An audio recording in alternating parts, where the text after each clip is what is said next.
back. Sorry about that. Technology does beat us at times. So I'm going to record the height. I know the weight here. mg, mass by gravitational pull. The mass is always in kilos. So I record the height. I know the time. So I know that it's going to be the power is going to be weight by height over time. And that'll allow you to find the power. Watts is equal to joules over seconds.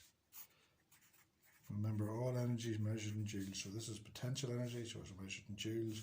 The stopwatch is measured in seconds, and that gives the power in watts. Let's go on to the next one.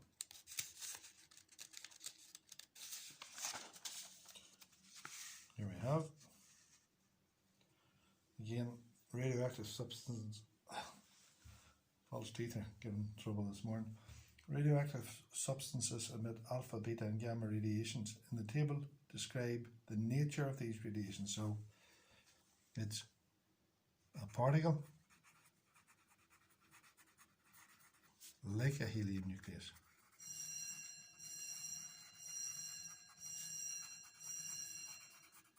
Beta particle, a fast moving electron.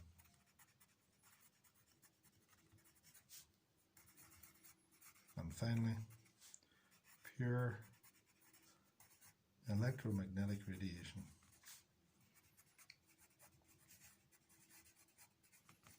There are 3 marks. You learn it and know it, or you don't. So now we go to the 4 marker. And again, you should know alpha is 42He, beta 0E minus 1, and gamma 0. So this is 0 minus 1. The numbers along the bottom should add up, so that has to be 93. 93 take away 1 is 92, and that's going to be 238. Please put it in the box. Right, so that's that one done. The beta decay process for this radioactive material has a half-life of 46 days. So every 46 days it becomes half as much radioactive. So it splits. Remember, it doesn't disappear. So the only way to do these is the table. So I'm going to put in amount, half-life, and we'll put in number of T a half, time of T a half. So there's 1 is the amount, and the activity would be 100%. So we'll put the activity over here. Activity is usually measured in becquerels. It doesn't tell you here, but sure. Right, so that's no half-lives, no time. So the amount will be half. The activity is down to 50. That's 1 half-life, and that's going to be 46 days. It's going to fall to 25, and that's a quarter. 25% is a quarter. That's 2 half-lives, and that's 92 days. Now, read the question carefully. How many days pass before the activity falls by 75%? So it has fallen by 75%. There's 25% left, but it falls by 75% of the 100%. So the days passed, it's 2 half-lives. So 1 half-life, 50% left, 25% left after 2 half-lives, so that's 92 days. So always build the table, and always be super careful of what they're asking up here. What's left, and remember, it doesn't disappear, it just changes. So in the oil industry, several companies may share the same oil pipeline to transport their oil. They need to know when one company's oil stops and another company's begins. Each company adds a radioactive substance, radioisotope, to the first part of the batch of oil. A detector, Geiger counter, and counter will then show when the oil containing this radioisotope passes. So it's going to come through a pipe. Here's the pipe. thick metal pipe. So it would have to be gamma, right? Because, oh, that's a good start. It has to be gamma. Write the word in there. Alpha and beta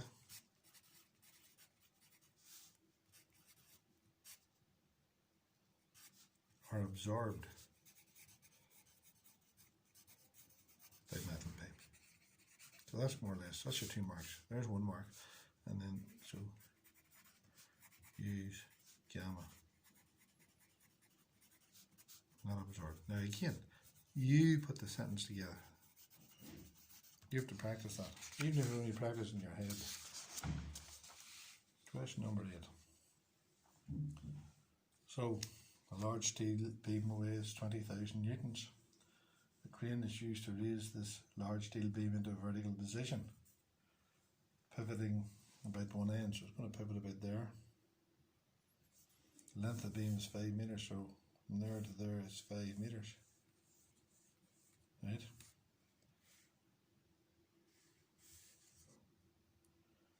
The beam can be treated as a lever. Mark clearly where the letter P is the pivot.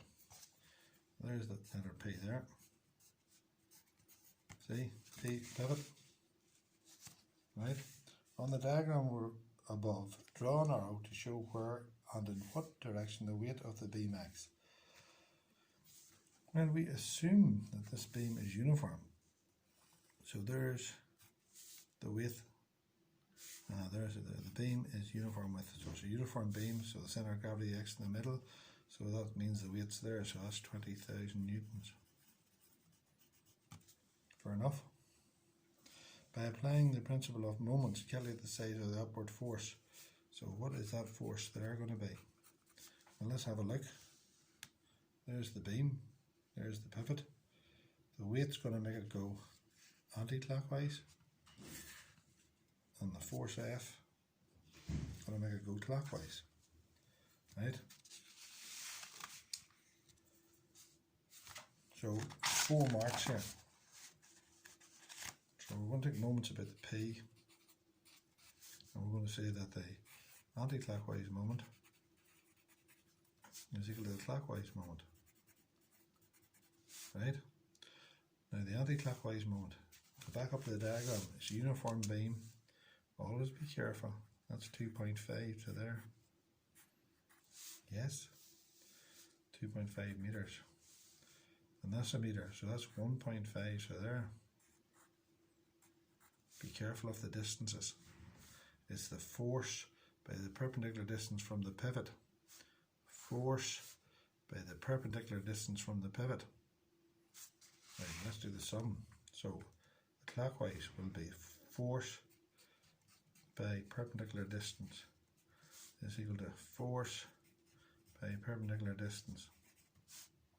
So it's 20,000 by 2.5 is equal to the force in the cable. And this is where you have to be careful. It's 4 meters. Happy days. Now, get the calculator out. Remember, we're working here for 4 marks. So if you're going to work for 4 marks, there's it there, look. There's 1, 2, calculator. Perhaps you turn it on. 20,000 by 2.5 is 50,000. So 50,000 is equal to 4F. So F is 50,000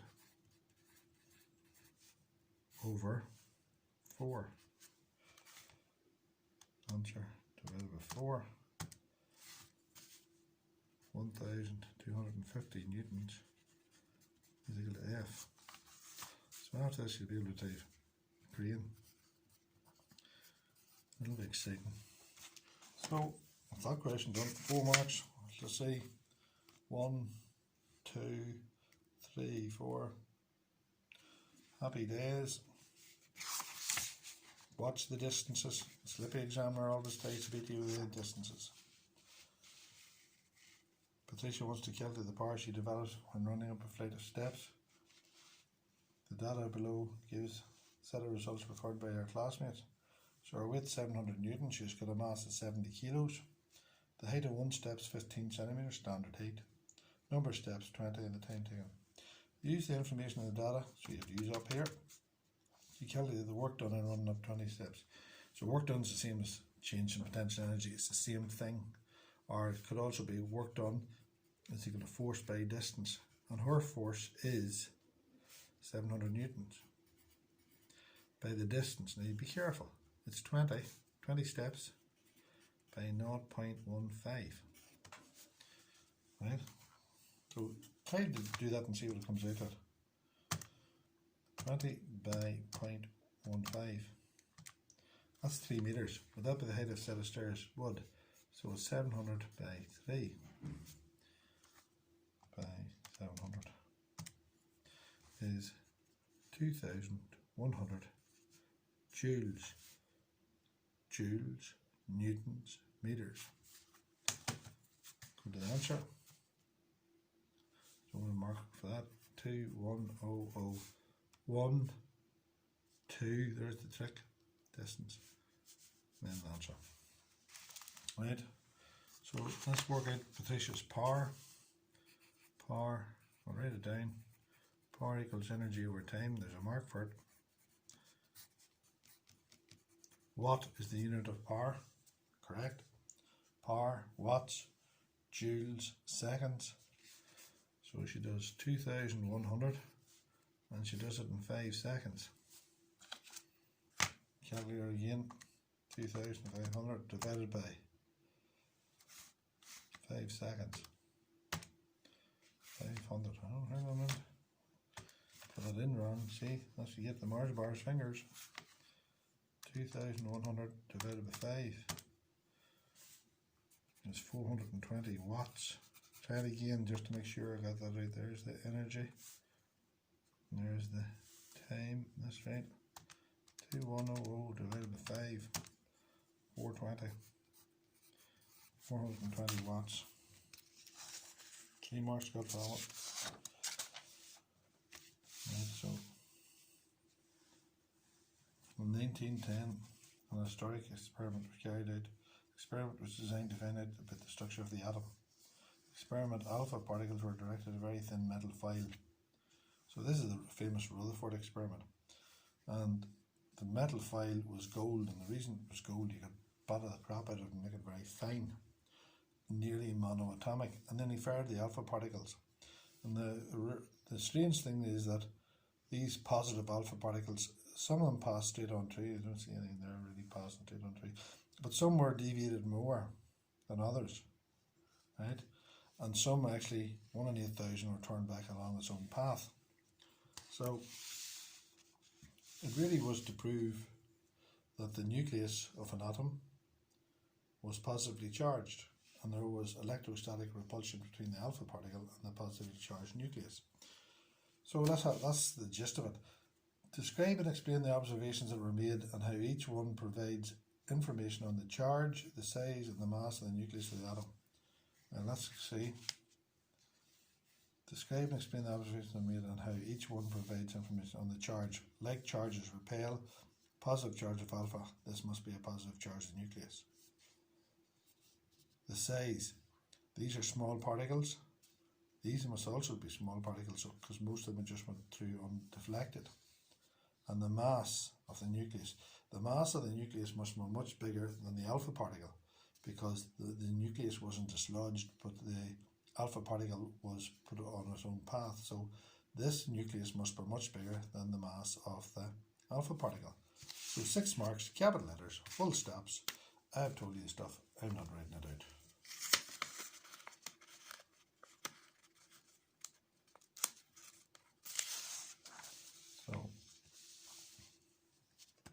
On to the last paper. Question in this paper. The velocity time graph for part of a charge joy is shown. There are no numbers on the horizontal time axis. So it's a velocity time axis. 3 things. Velocity at time. Read it off the graph. 2. Slope is acceleration, and 3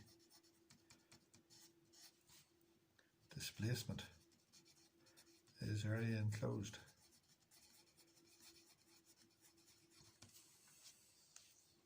Right? There's only 3 things they can ask.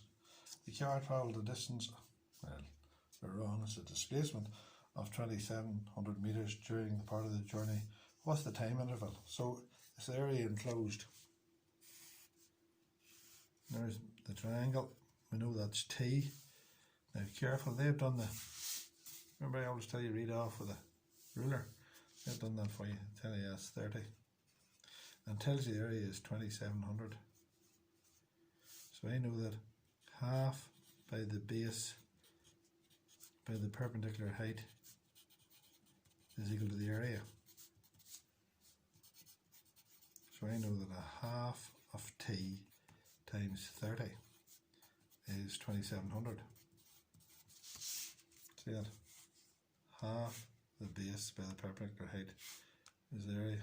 So the half of 30 is 15, so 15T is equal to 2700. So T is equal to 2700 over 15. Look at 3 marks here. See, I've got all the marks on that page. I've shown all my working out. And then I'm going to do the calculation. So 2700 divided by 15. 180 seconds. Check it. A half by 180 by 30.